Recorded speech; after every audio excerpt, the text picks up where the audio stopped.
Hello HFA 澳洲揾食，咁大家訂閱咗我呢個頻道未呢？如果未訂閱嘅話，咁就要快啲訂閱同埋撳埋個鐘仔啦。咁一有新片呢，你哋就會即刻知道噶啦。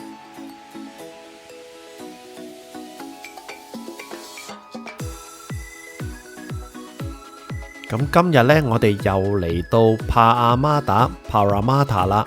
咁我哋揸車呢，泊咗喺呢個 Westfield 商場嘅停車場之後呢，就即刻行出嚟個商場睇下啦。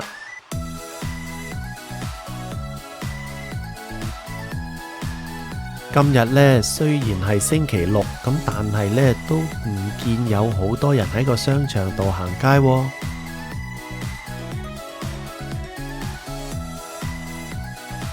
喺 Parramatta 嚟講呢，呢個 Westfield 商場呢就算係幾大噶啦。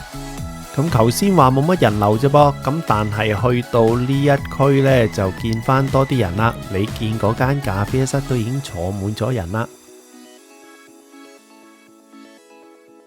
咁呢個位置呢，可謂呢個 Westfield 商場嘅中央廣場位置。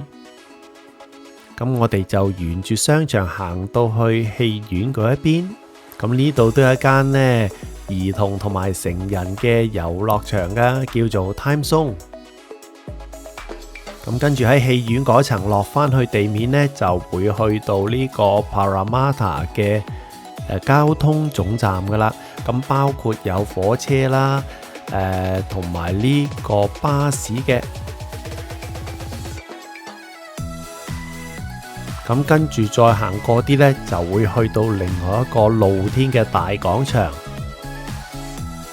咁呢個廣場呢，一邊呢就係有個圖書館，另外一邊呢就有好多高樓大廈，係新嘅寫字樓嚟嘅。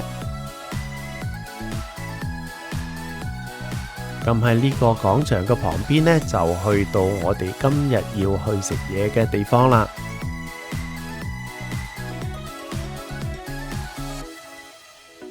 就係去到呢間日本餐廳 Mikasuki 啦。咁呢個名係咪好熟悉呢？因為之前呢，我都好中意去伊士活嗰間 Mikasuki 食嘢嘅。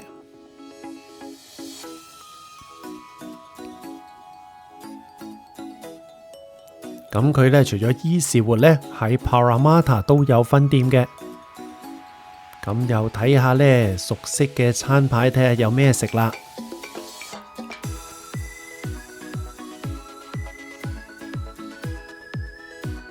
咁第一樣呢，我哋叫嘅呢就係呢個雞湯拉麵。咁個湯底除咗係雞湯之外呢，另外仲加咗啲麵豉醬喺度嘅。嗰啲拉麵呢就好 Q 彈噶。咁除此之外呢，呢個湯啊夠晒濃郁啦，有雞湯味，亦都有麵豉嘅味道。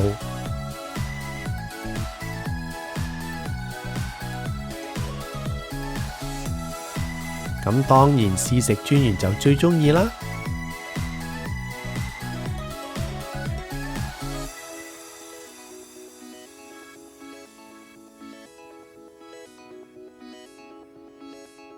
咁跟住呢，離開 Mikasuki 梗係要食日本嘢噶嘛，咁就係食呢個三文魚刺身啦。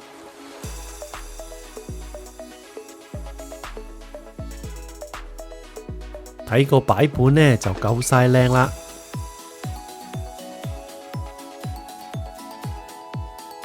而嗰啲三文魚呢都真係幾新鮮嘅噃。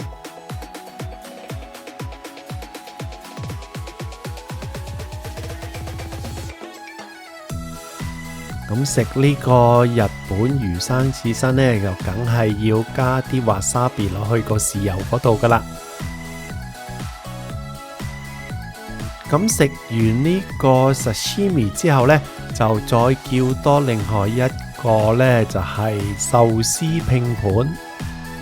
呢個係細嘅 size 嚟嘅。咁嗰啲壽司呢，係用火灼過噶。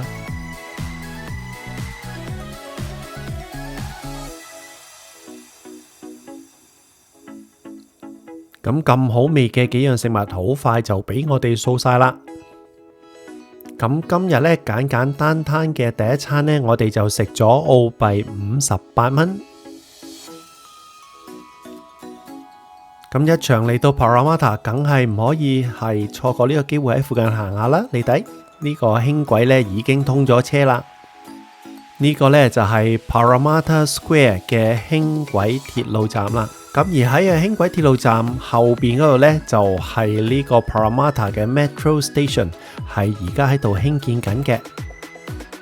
咁而家見到呢個咧就係 Parramatta 嘅噴水池廣場啦。咁 Parramatta 咧頭先講過咧，而家咧就起緊呢個 Metro。咁而家大家見到呢個呢，就係 Metro 嘅藍圖啦。咁原來呢度呢，都有間新開嘅日本餐廳嘅，咁我哋下次有機會呢，就再嚟試下啦。咁頭先食咗幾樣嘢呢，咁我哋一定唔夠飽嘅。咁我哋行返去 Westfield 商場嗰邊呢間 Lab 呢，就睇下有咩食啦。咁見到佢啲麵包同埋蛋糕呢都幾精緻咁喎，咁我睇個味道呢都應該唔錯嘅。咁喺 Lab 呢可以係買外賣啦，同埋喺度堂食都得嘅。咁我哋就揀咗喺呢度堂食啦。咁首先呢就叫咗呢個呢芝士餅，呢個芝士餅味道都唔錯噶。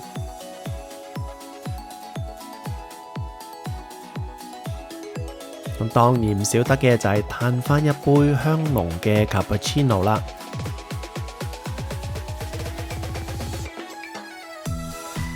呢杯咖啡嘅味道果然濃郁啊！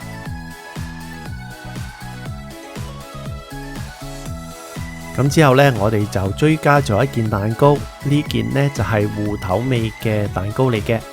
咁除此之外呢，見到好多麵包呢都好似幾好味喎，但係我哋而家已經食到飽飽啦。咁啊，下次有機會再嚟試試。咁總括嚟講呢 Parramatta 呢就呢而家呢貴為呢另外一個嘅商業重鎮。咁尤其是有一個咁大嘅 Westfield 商場啦，都好多嘢行呢，好多鋪頭呢，同埋好多餐廳呢，可以係食嘢啦，同買嘢咁。咁大家有時間呢，不妨嚟睇睇啦。咁好快呢，呢條片又去到呢度。如果中意呢條片嘅朋友，記得俾個 like、share 條片出去，俾啲 comment 同埋撳埋個鐘仔。如果仲未訂閱 HFA 澳洲揾食嘅朋友呢，咁就要快啲訂閱呢個頻道啦。仲要 follow 埋我個 Instagram 喎，我而家都有小紅書噶啦，大家敬請關注埋我小紅書添喎。咁我哋下條片再見啦，拜拜。